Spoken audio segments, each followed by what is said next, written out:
नमस्कार दोस्तों, मैं यूट्यूब चैनल ज्ञानार्जन नोट्स में आप सभी लोगों का स्वागत है। आज हम पढ़ेंगे भारत की प्रमुख झीलों के बारे में। इससे पहले हम भारत के प्रमुख नदी, पर्वत, पठार और भारत के प्रमुख द्वीप समूह के बारे में पढ़ चुके हैं।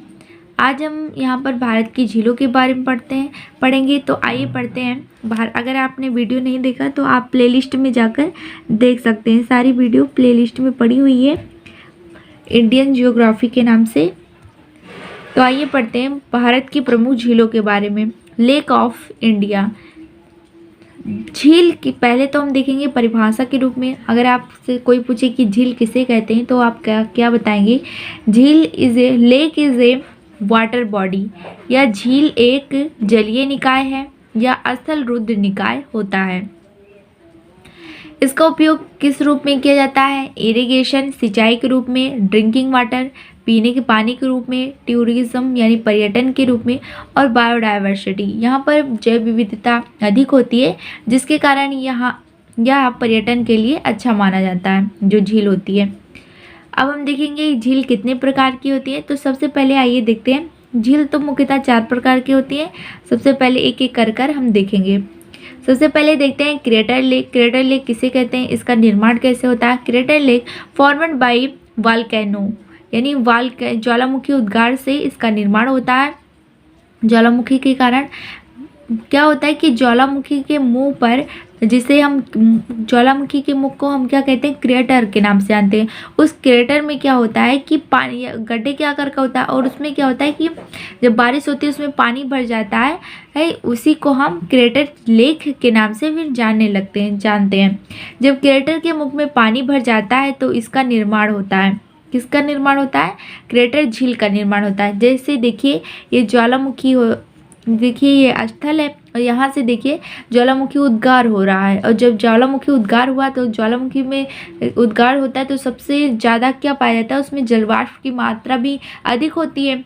तो कुछ तो जलवाष्प का पानी होता है, कुछ जो होता है कि वो बारिश के द्वारा भर जाता है इसके मुख पर, क्रेटर के मुख पर। तो इसी को हम क्या कहते हैं कि क्रेटर झील कहते हैं। तो क्रेटर झील का निर्माण किससे होता है? कि ज्वालामुखी के कारण क्रेटर झील का निर्माण होता है। अब हम देखेंगे टेक्टोनिक लेक। टेक्टोनिक लेक में देखें तो टेक्टोनिक लेक का निर्माण जो होता है वो विवर्तन की घटनाओं के कारण होता है। टेक्टोनिक इवेंट के कारण होता है। 2 प्लेटों के टकराने से जब झील का निर्माण होता है उसे हम विवर्तन की झील कहते हैं। इसका एग्जाम्पल देखें तो गंगाबंध झील इसका प्रमुख जो है वो उदाहरण है। दूसरा आप देखेंगे, आप देखिए जो तीसरा है वो है लैगून झील। लैगून लेक इसका निर्माण कैसे होता है? कि सागरीय जल के पश्च गति के कारण लैगून का निर्माण होता है। देखिए जो तटीय क्षेत्र होता है, तटीय क्षेत्र की बात करें तो मान लीजिए ये हमारा भारत, ये देखिए भारत का जो तटीय भाग है, और इसमें क्या होता है कि अगर कभी ये हलचल के कारण, समुद्र के कारण ये कटाव करते हैं जो समुद्र, तो इसके बाद क्या होता है, जो एक प्रकार से मान लो इतनी दूरी में जो कटाव हो गए समुद्र के कारण, जल के कारण, जल तो क्योंकि चट्टानें जो है, जल जो है वो चट्टानों को भी काट देता है, इतना कठोर होता है। तो इससे मान लीजिए थोड़ा सा कट गया तो इससे जो यहाँ पर देखिए अरब सागर, तो जो समुद्र का पानी होता है वो जाकर क्या करेगा? इसमें भर जाएगा। तो कुछ दूरी में भर जाएगा, यानी कि तो ऐसे झील का क्या करेगा कि निर्माण कर देगा। तो इसी को हम लैगून लेक के नाम से जानेंगे। जैसे अब यहाँ पर देखिए हम तटीय माध्यम से हमने बताया कि तटीय क्षेत्र किसे कहते हैं। अब यहाँ पर देखिए जैसे ये देखिए चित्र के माध्यम से तटीय भाग था, तो इसमें क्या हुआ कि कुछ दिन तक समुद्र का जो जल था उसमें प्रवेश कर गया और भर गया, तो जिसके कारण लैगून झील का निर्माण हो गया। लैगून झील में मुख्यतः क्या होता है कि इसमें सागर का पानी अधिक होता है। सागर का जल गया है तो ये कैसी होगी? खारा जल होगा, इसमें सलाइन वाटर होगा। और अगर हम पूछे कि लैगून झील में किस तरीके का जल पाया जाता है, तो समुद्र का जल जो होता है वो लैगून झील में होता है। अगर हम एग्जाम्पल की बात करें तो एग्जाम्पल के रूप में हम देखेंगे, देखिए यहाँ पर लिखा भी है कि ओशियन वाटर, यानी कि महासागरों का जल फाउंड सलाइन वाटर पाया जाता है, और सलाइन वाटर मतलब खारा जल पाया जाता है। एग्जाम्पल के रूप में देखें तो चिल्का झील जो है वो लेगून झील है और यह कहाँ पर स्थित है तो उड़ीसा में पाई जाती है जो चिल्का झील है। भारत की सबसे बड़ी खारे पानी की झील जो है वो चिल्का झील है। अब हम देखेंगे मेट्योराइट लेक। मेट्योराइट लेक मतलब उल्का पिंड झील, जिनका निर्माण क्या होता है कि उल्का पिंडों द्वारा होता है, उसे हम उल्का झील के नाम से जानते हैं। देखिए पहले थोड़ा देख लेते हैं। उल्का पिंड पृथ्वी पर गिरता है जिससे तालाब नुमा संरचना का निर्माण होता है।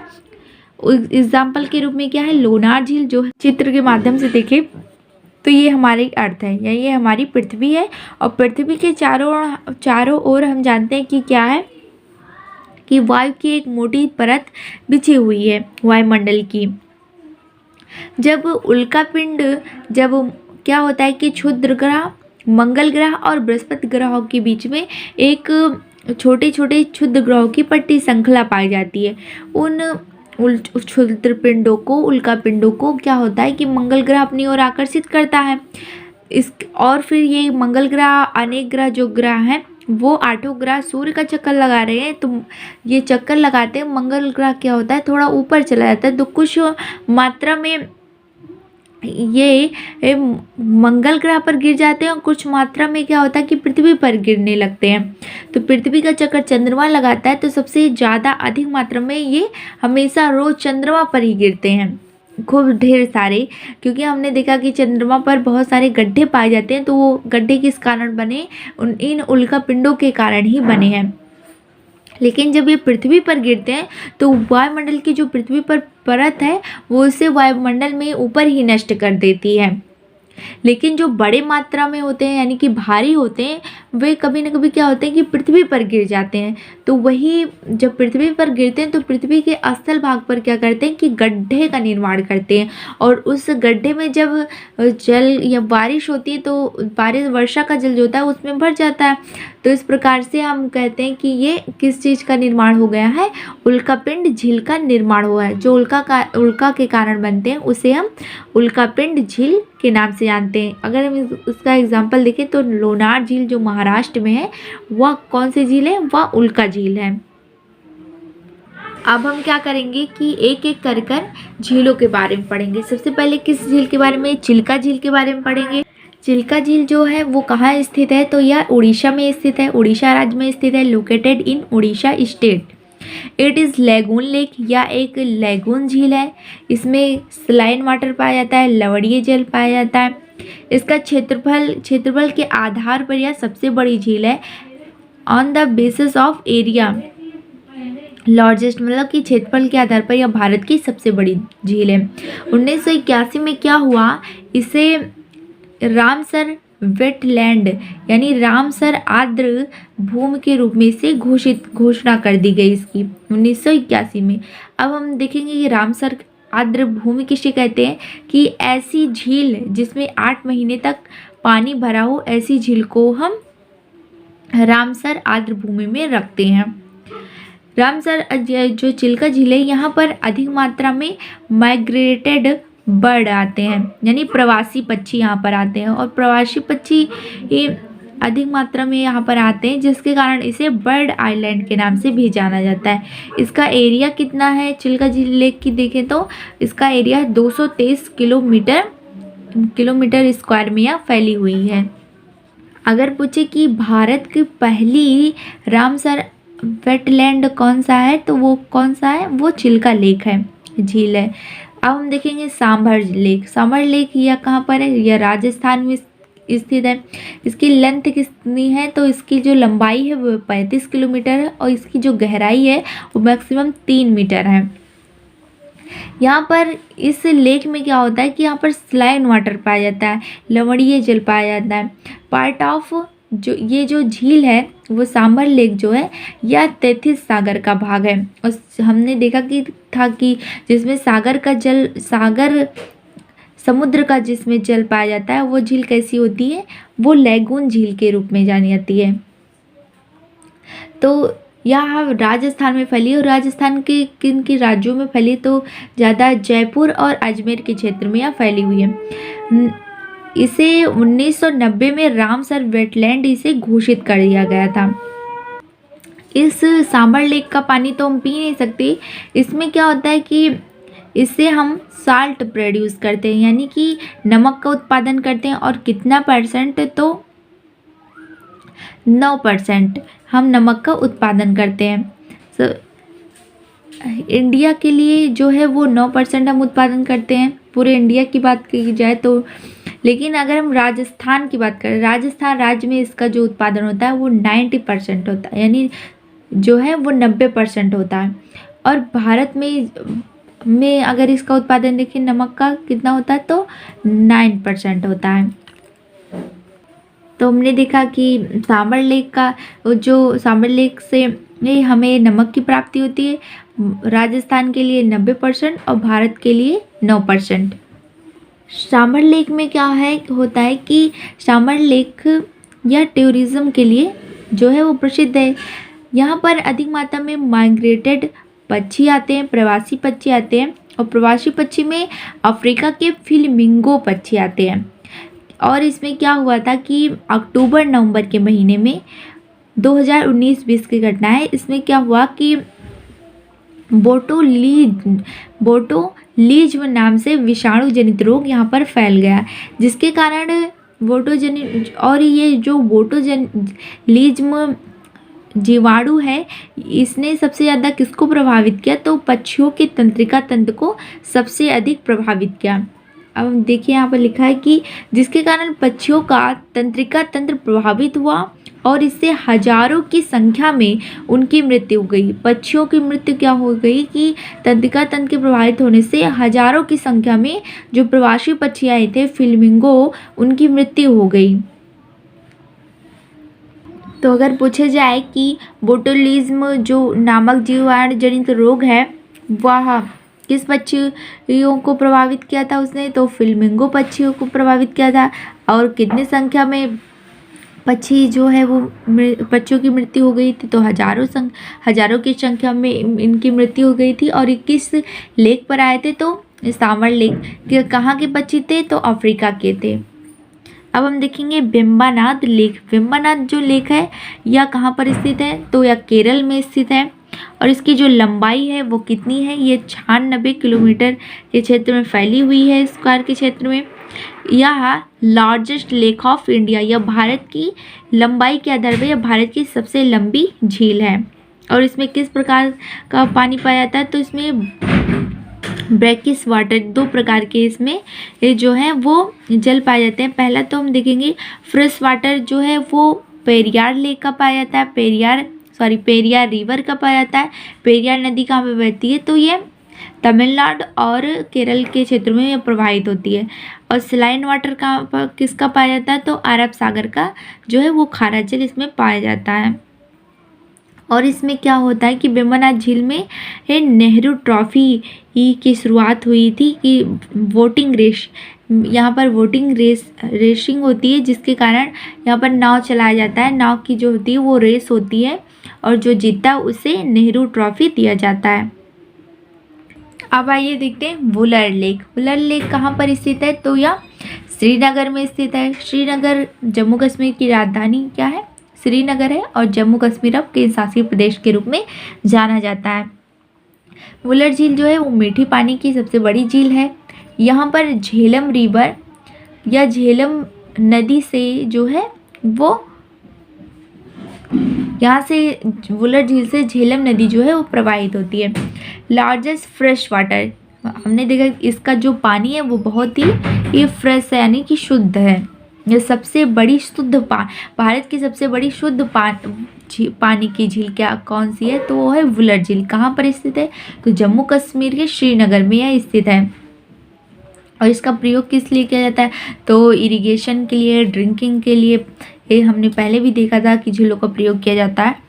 अब देखेंगे डल झील के बारे में। डल झील के बारे में आइए देखते हैं। डल झील जो है वो कहाँ पर स्थित है, तो यह जम्मू कश्मीर में स्थित है।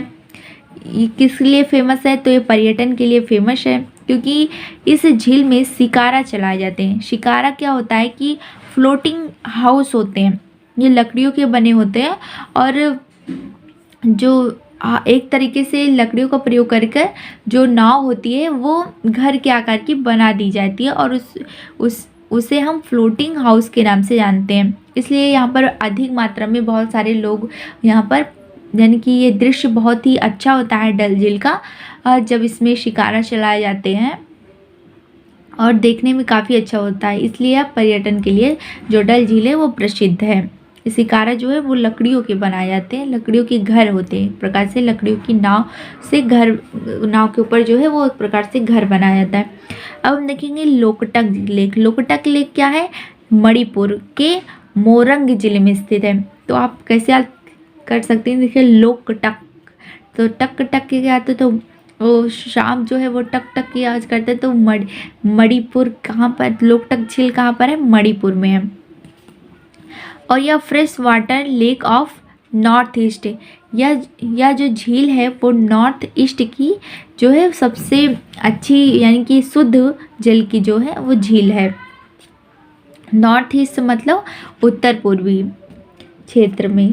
यहाँ पर फ्यूमिडीज वनस्पति पाई जाती है, इस लेक के किनारे फ्यूमिडीज वनस्पति पाई जाती है। यह विश्व का एकमात्र तैरता हुआ राष्ट्रीय पार्क पाया जाता है। यहाँ पर विश्व का एकमात्र तैरता हुआ राष्ट्रीय पार्क कहाँ पर स्थित है? तो लोकटक झील के पास स्थित है, जिसका नाम क्या है? जिसका नाम है केबुल लामजाओ। केबुल लामजाओ, ये आपकी जो पेट का एग्जाम हुआ था उसमें पूछा गया था। 1990 में इसे रामसर वेटलैंड के रूप में घोषित कर दिया गया। लोकटक झील को कब रामसर वेटलैंड के रूप में घोषित किया गया? 1990 में। विश्व का सबसे बड़ा तैरता राष्ट्रीय पार्क कहाँ पर है? तो वह है मणिपुर में। किस नाम से जाना जाता है? तो केबुल लैमजाओ के नाम से इसे जाना जाता है। अब हम देखेंगे लोनार। आइए देखते हैं लोनार लेक। लोनार लेक कहाँ पर स्थित है? लोनार झील जो है वो महाराष्ट्र के बुलढाना जिले में स्थित है। और यह किस प्रकार की लेक है हमने देखा था, तो यह उल्का पिंड के कारण बनी झील है, इसी कारण हम इसे उल्का लेक भी के नाम से जानते हैं। यह किसका भाग है? तो ये दक्कन पठार के क्षेत्र में आता है। और दक्कन का जो क्षेत्र है उसमें किस प्रकार की चट्टानें पाई जाती है? तो बेसाल्टिक चट्टानें पाई जाती हैं। और जब बेसाल्ट चट्टानों का क्षरण हो जाता है तो काली मिट्टी का निर्माण होता है। तो इस प्रकार हम यह भी कह सकते हैं कि यहाँ पर काली मिट्टी भी पाई जाती है। इसका पानी कैसा है? तो इसका जो वाटर है वो सलाइन वाटर है, यानी लवणीय जल है। और इसका जो कलर है वो ब्लूस कलर है, ब्लू कलर की जो जल का कलर है वो ब्लू कलर का है। लेकिन रिसेंटली यहाँ पर अचानक क्या हुआ कि इसका कलर बदल गया। जो लोनार झील का पानी का रंग था वो बदल गया और कैसा हो गया? वो लाल कलर का हो गया। लाल कलर का जो हुआ वो किस कारण से हुआ लाल रंग का?